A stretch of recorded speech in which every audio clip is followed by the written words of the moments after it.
kita akan membahas salah satu yang penting juga, yaitu adalah bagaimana cara kita mengatasi atau menangani sapi yang sulit gemuk.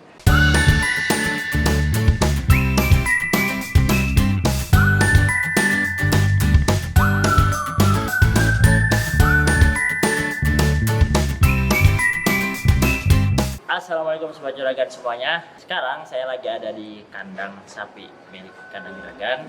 Kita akan membahas salah satu yang penting juga, yaitu adalah bagaimana cara kita mengatasi atau menangani sapi yang sulit gemuk. Total ada 4 langkah ya, gimana cara kita mengatasi sapi yang sulit gemuk. Yang pertama, kita harus tahu dulu ya dari segi usianya. Jadi nanti kita bisa lihat poel giginya ya. Kita lihat poel giginya. Jadi biasanya kalau poel 1 itu, poel 1 atau poel sepasang, itu artinya dia udah usia 2 tahun. 2 tahun sampai 3 tahun. Kalau poel 2 berarti 3 tahun sampai 4 tahun. Nah, kalau misalkan sapi yang usia udah poel makin tua, itu biasanya itu semakin sedikit pertumbuhannya. Jadi makanya nggak usah heran kalau misalkan apalagi udah poel 2, poel 3 itu semakin sulit pertumbuhannya, atau bahkan bisa udah stuck juga, tergantung dari genetik sapinya. Makanya itu perlu diperhatikan di awal. Jangan-jangan memang sapi yang kita beli kenapa sulit gemuk karena memang sapinya sudah tua. Biasanya kalau poel 1 biasanya masih bisa lah, tapi kalau udah poel 2 itu udah sulit, kecuali emang genetiknya bagus banget. Tapi biasanya udah makin tua sapi, nanti pertumbuhannya akan semakin sedikit. Beda juga antara pedet sama bakalan. Biasanya kalau pedet juga dari segi pertumbuhan awalnya itu memang lebih lambat daripada sapi yang bakalan. Bakalan itu biasanya udah di atas 1 tahun. Biasanya kalau pedet itu dia sulit karena dia masih masa pertumbuhan. Jadi biasanya ngancernya nanti ke tinggi, ke tulang, dan lain-lainnya. Baru nanti setelah penuh badan, udah siap badannya, baru nanti lahirnya ke daging. Jadi nggak langsung semuanya ke daging. Jadi ada dibagi dulu. Hanya antara pedet sama juga bakalan itu berbeda pertumbuhannya. Biasanya kalau paling optimal untuk gemukan memang dari bakalan. Biogen adalah pakan ternak hasil penelitian Balai Besar Bioteknologi dan Sumber Daya Genetik Pertanian. Rumput Biogen ini terdiri dari 3 varietas, yaitu Biogras, Biovitas, dan Bionutris. Untuk informasi dan pemesanan bisa menghubungi kami melalui WhatsApp berikut. Kemudian yang kedua, bisa lihat dari cek suhunya gitu. Jangan-jangan memang sapinya sedang sakit yang menyebabkan pola nafsu makannya juga berkurang. Ya. Jadi kalau yang pertama bisa jadi karena umurnya itu udah tua, makannya banyak tapi nggak gemuk-gemuk. Kalau yang kedua itu bisa jadi memang karena nafsu makannya yang berkurang.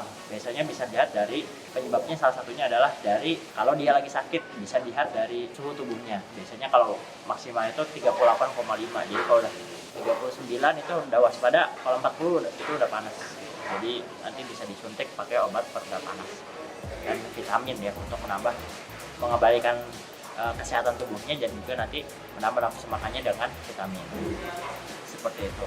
Karena kalau sapi demam itu artinya dia tanda sakit ya, sedang sakit, tubuhnya sedang melawan virus atau bakteri yang menyebabkan suhu tubuhnya meningkat, sehingga ketika suhu tubuhnya meningkat pola nafsu makannya juga berkurang gitu. Karena dia nggak enak badan lah, kayak kita demam kan pasti malas ngapa-ngapain, malas makan dan sebagainya.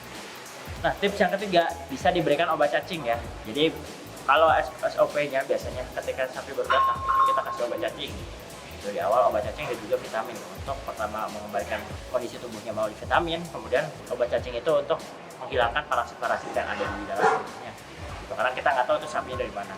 Dan bisa jadi sapi yang nggak gemuk-gemuk juga bisa jadi karena cacingan, makanya bisa langsung diberikan obat cacing. Tapi obat cacing ini biasanya pemberiannya sebanyak 3 bulan sekali. Kalau memang sudah diberikan obat cacing tapi masih juga nggak gemuk, bisa ditanyakan juga ke dokter untuk penggunaannya lebih lanjut, apakah bisa ditambah lagi atau seperti apa. Yang keempat, evaluasi dari pakan ya. Jadi kita juga bisa lihat dari pakannya. Pakan itu harus cukup dari 2 hal. Pertama dari jumlahnya, kedua dari nutrisinya. Jadi jumlahnya itu kalau basah itu sekitar 10%, kalau kering itu sekitar 3-5% dari bobot badan sapinya. Kalau misalkan kurang, itu pastinya dia tidak akan bisa bertambah berat. Karena kalau misalkan kurang makanannya, palingan sapi itu hanya memenuhi kebutuhan hidupnya aja gitu. Jadi kan kita kan punya tubuh yang harus dijaga nih, sapi juga sama.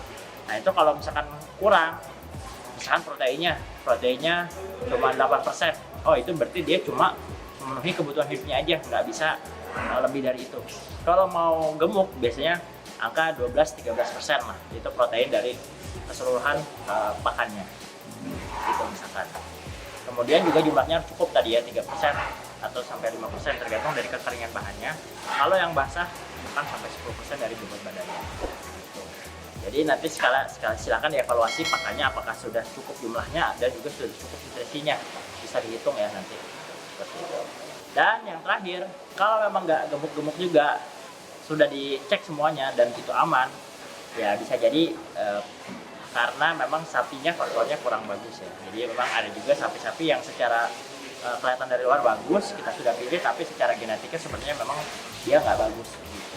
Tapi itu tadi ada 4 langkah yang bisa dicek terlebih dahulu. Di luar nanti ada beberapa faktor lainnya, misalkan seperti cuaca juga bisa berpengaruh.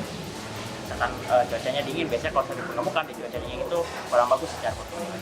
Oke, itu aja Sobat Juragan. 4 tips mengatasi sapi yang susah gemuk. Jadi kita bisa evaluasi dulu dari hal-hal yang sudah kita lakukan, mulai dari bakalan sapinya memang usianya sudah pas atau tidak. Yang kedua dari suhu badannya, apakah dia lagi sakit atau enggak, karena kalau sakit itu pasti berpengaruh ke pertumbuhannya. Yang ketiga, bisa kita berikan obat cacing kalau misalkan khawatirnya dia cacingan. Kemudian yang keempat, yaitu adalah dari segi pola makannya, apakah pola makan yang kita berikan itu sudah cukup dari segi jumlah dan nutrisinya. Dan yang terakhir, kalau misalkan memang nggak bisa juga, ya mungkin memang genetik sapinya yang kurang bagus atau ada faktor lain di luar itu. Oke, jangan lupa klik like pada video ini dan subscribe channel Kandang Juragan. Terima kasih atas perhatiannya. Sampai jumpa pada video berikutnya. Wassalamualaikum warahmatullahi wabarakatuh. Waalaikumsalam. Cukup deh.